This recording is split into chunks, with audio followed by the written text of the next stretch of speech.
বহৰমপুৰ সমষ্টিত প্ৰতিনিধিত্ব কৰাৰ ইংগিত ৰাজেন গোহাঁই এই কথা ঘোষণা কৰিলে খোদ এজেপিৰ কাৰ্যকৰী সভাপতিগৰাকী আসন বুজাবুজিৰ ক্ষেত্ৰত শীঘ্ৰেই সিদ্ধান্ত গ্ৰহণ কৰা হ'ব কংগ্ৰেছৰ সৈতে আলোচনা কৰি গ্ৰহণ কৰা হ'ব সিদ্ধান্ত এই মন্তব্যৰে বিজেপিকো সমালোচনা প্ৰাক্তন বিজেপি নেতাগৰাকীৰ বৰ্তমানৰ বিজেপি চৰকাৰে যিমান অন্যায় কৰিছে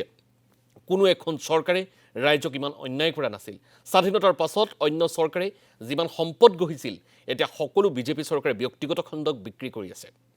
বিজেপিৰ সংবিধানখন ভয়ংকৰ শোষণ আৰু দমন নীতিৰে শাসন চলাব বিচাৰিছে বিজেপিয়ে এছচি ওবিচি এছটি সকলোকে শত্ৰু জ্ঞান কৰি শাসন চলাব বিচাৰিছে বিজেপিয়ে বহুকেইগৰাকী বিজেপিৰ জ্যেষ্ঠ নেতাই এজেপিত যোগদান কৰিব বুলি মন্তব্য ৰাজেন গোহাঁই অসমত এইবাৰ বিজেপি ধৰাশায়ী হ'ব সৰ্বানন্দ সোণোৱালৰ দিনত ৰাইজ অতিষ্ঠ হোৱা নাছিল কিন্তু হিমন্ত বিশ্ব শৰ্মাৰ দিনত ৰাইজ অতিষ্ঠ হৈছে এজিপিয়ে নিজকে ধ্বংস কৰিলে আঞ্চলিকতাবাদী তেজ যদি আছে বিজেপিৰ সংগ ত্যাগ কৰক এজিপিয়ে বহৰমপুৰৰ পৰা খেলাৰ কাৰণে কিন্তু আচলতে চাই লওঁ মই খেলিম বুলি তেওঁলোকৰ অনুৰোধ আছে আৰু হয়তো খেলিব পাৰোঁ তেনে এতিয়াও মই ডিচিশ্যন লোৱা নাই কিন্তু খেলাটো প্ৰায় জোৰ কৰিছে খেলিম বুলিয়ে ভাবিছোঁ হাঁহি উঠে আৰু অসমৰ ৰাইজে বুজি পোৱা হ'ল যে বিজেপিয়ে কিমান মানে চতুৰালি কথা ক'ব পাৰে ভাৰতবাসীক কিমান ধৰণে ঠগ প্ৰবঞ্চনা কৰিছে তাৰ কোনো সীমা সংখ্যা নাই যিমান অন্যায় কৰিছে অসমীয়া সমাজখনক আজিলৈকে কোনেও কৰা নাছিল হয়তো কংগ্ৰেছেও কৰা নাছিল কেতিয়াও যিমান চব সম্পদ বনাইছিল ভাৰত চৰকাৰে এই গোটেইবিলাক সম্পদ আজি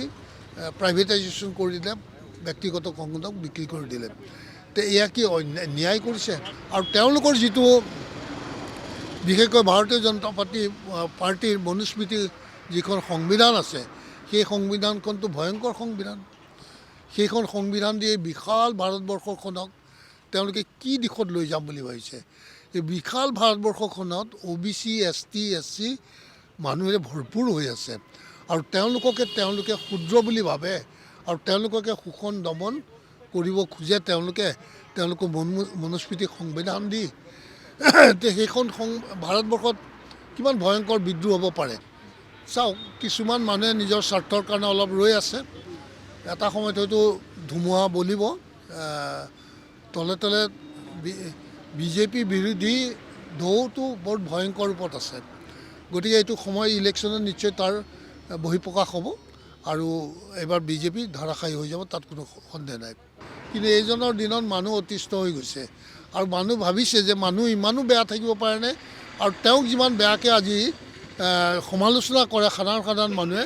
সৰ্বানন্দ সোণোৱালকতো তেনেকৈ কৰা নাছিল এজিপিয়েতো তেওঁলোকৰ নিজৰ ধ্বংস নিজে মাতিলে তেওঁলোকে ওলাই আহিব লাগিছিলে তেওঁলোকে ওলাই আহিব লাগে কিয়নো আঞ্চলিক যদি চৰিত্ৰ তেওঁলোকৰ গাত আছে তেওঁলোকে ওলাই আহিব লাগিছিল